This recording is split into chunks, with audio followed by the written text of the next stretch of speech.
And we are back with the fourth segment of the GSMC Sports Podcast, presented by the GSMC Sports Network. I believe it started to snow. And in this fourth segment, we are going to be talking about the NFL wildcard matchups because they have already been decided.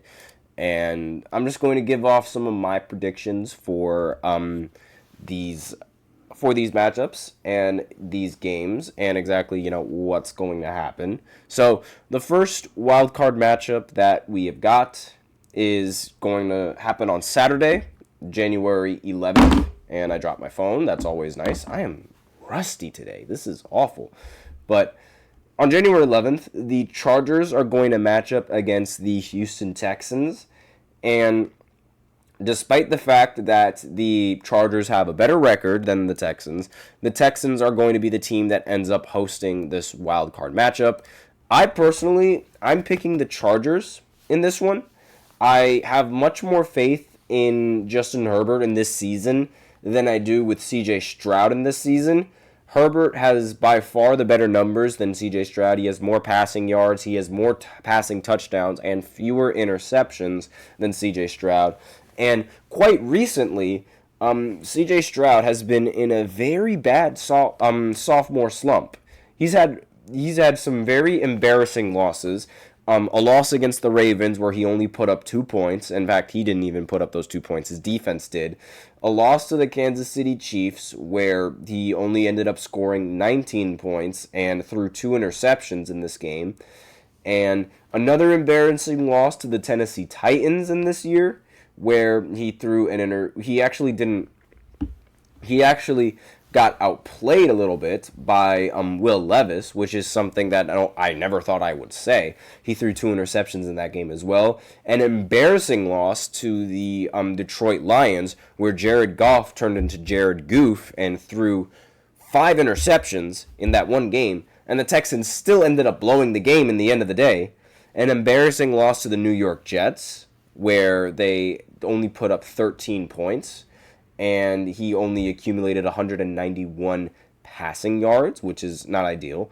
Another embarrassing loss to the Packers, and also a stinker performance against the Minnesota Vikings, where he only put up 7 points.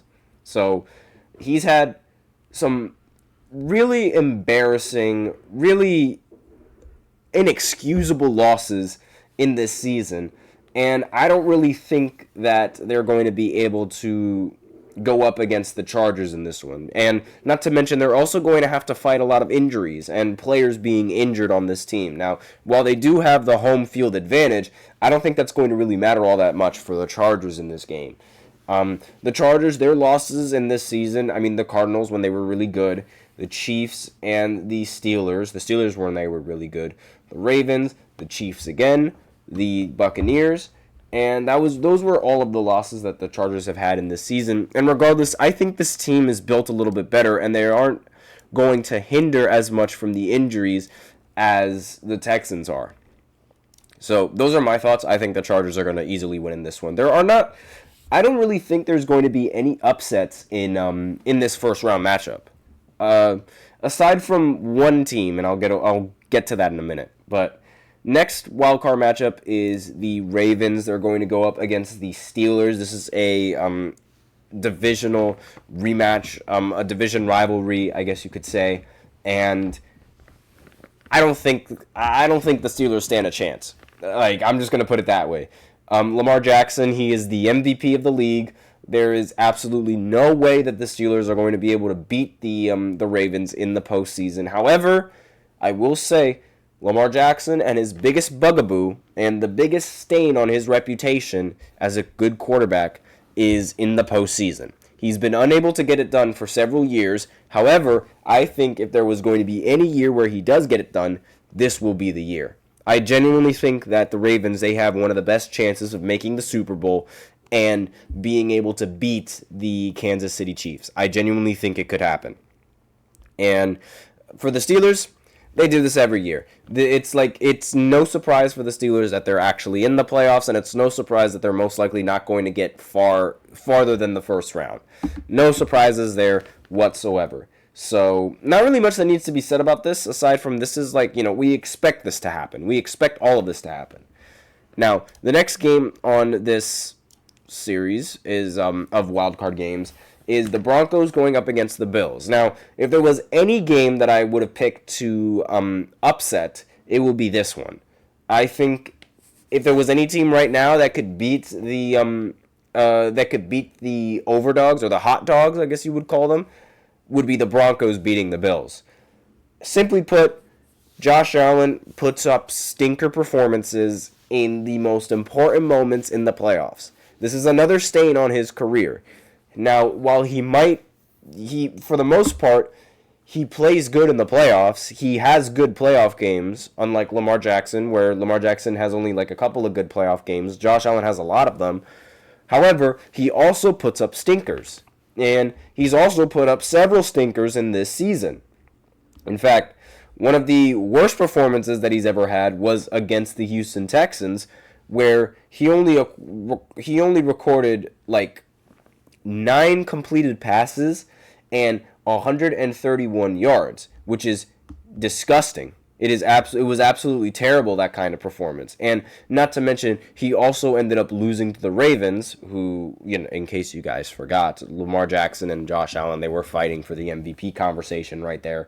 But again, he's had several games where he just puts up blah numbers, I guess you could say. There's really no other way around it other than calling it blah performances, because it's like he'll lay an egg in random games and in games where you don't really expect him to lay an egg.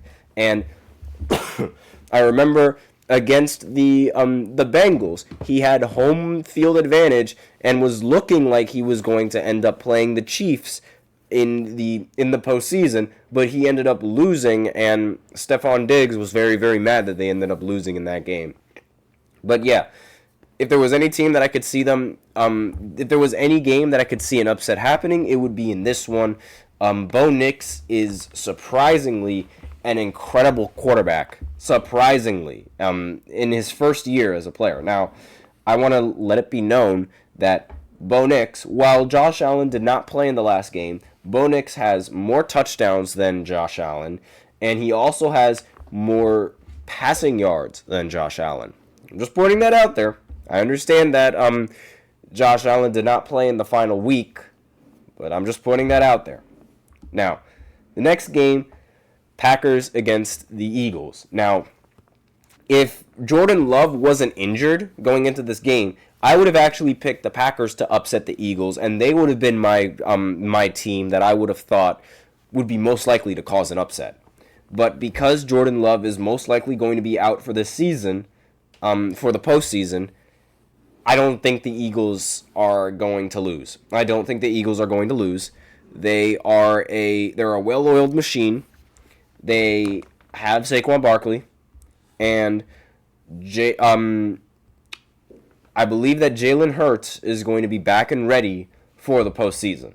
So, not really much that needs to be said. Also, to add more insult to injury, they ended up beating the Packers in the regular season, the first game of the regular season. They just completely outplayed them. Despite Jalen Hurts being a turnover machine in that game, they were still able to win. Jalen Hurts has completely cut the turnovers from what he was in the beginning of the season. And Saquon is just Saquon. So I really don't think that there's any way that the Eagles end up blowing this game, unless it was like last year where they just collapse at the end of the season. But they have not collapsed yet. So I don't really see the Packers losing this game. I don't see the Packers winning this game, especially with their lack of Christian Watson and their lack of quarterback. I don't see that happening. If it does happen, though, I am going to laugh so hard, and I am going to make fun of all of my friends who are Philly fans. I'm going to be like, what happened? That is going to be the most hilarious thing, if that does happen.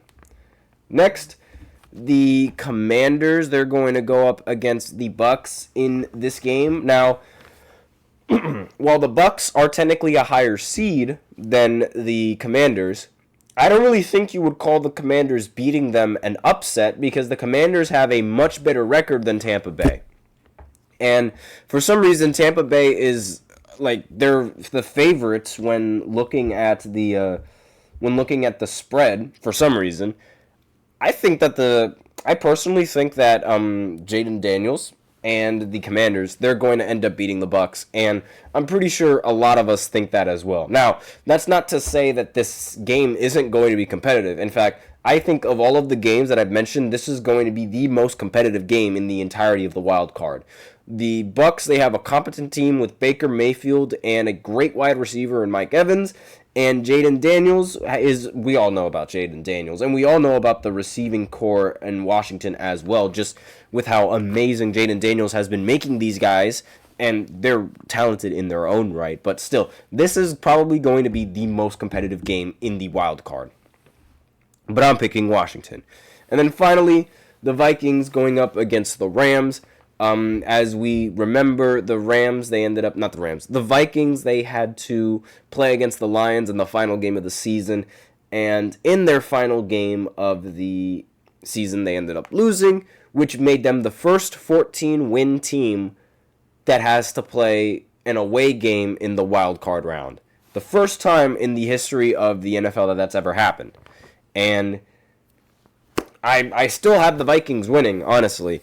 Now, there's also a lot of talk on whether or not the Rams actually have a solid chance now that the Rams are healthy and ready for the postseason. I don't think that's going to happen. I think the Vikings are going to rebound from their last loss to the Lions, and I just don't see them losing. I really don't. Despite the fact that they do have Sam Darnold as their quarterback, I think that their offensive weapons, they're going to be a little bit too much for the Rams to handle, and I think that despite the fact that the Rams are going to be healthy going into this, I don't think it would matter for the Vikings. Granted, would not be surprised if the Vikings end up losing this game, but I don't see that happening. But because the Vikings, a lot of people thought that the Giants were going to lose to the Vikings in that one time, and that didn't happen, despite the fact that the Vikings were heavy favorites. And the Giants, they had Daniel Jones at quarterback. If you're able to beat a team with Daniel Jones at quarterback, you can do anything. But that's all that I really have to say in this fourth segment. So now we're going to go ahead and go into the fifth segment, where we go to the NBA once again, and we look at the power rankings that were just released an hour ago. So I'll be right back after this short break. Be sure to stay tuned.